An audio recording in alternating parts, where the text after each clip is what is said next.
Tool 12. Tool 12. The two or more same items in a compound are always in a list. So we think compound, we think two or more of something. We can also think of it as a list. Okay? Every item in a compound list must make sense when it is read alone with the rest of the sentence. Make sure you know where the compound begins.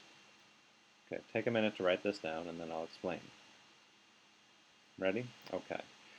This tool tells us that anything that's in a compound would make sense if the other part of the compound was missing.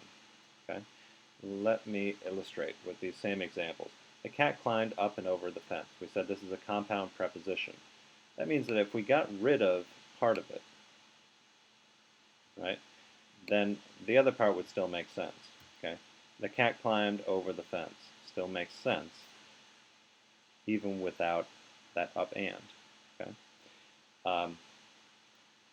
I will meet you before or after the game. Well, if we got rid of this part and said, I will meet you before the game, does that make sense? Sure. I will meet you after the game. Does that make sense? Sure. So this is thought of, we can think of these things, this compound, as a list, but each item in the list will make sense on its own. Okay?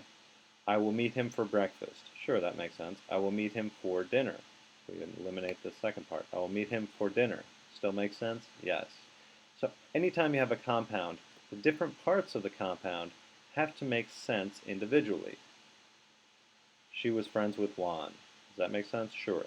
She was friends with Juanita. Sure, that also makes sense. Similarly, with our compound prepositional phrase, grandmother's house is over the river. That makes sense. Grandmother's house is through the woods. Sure, that makes sense too. The book is on the desk. Okay. The book is under the laundry. Yes, either of those makes sense on its own. So anything that's in a compound, it will also make sense individually, not just in the compound.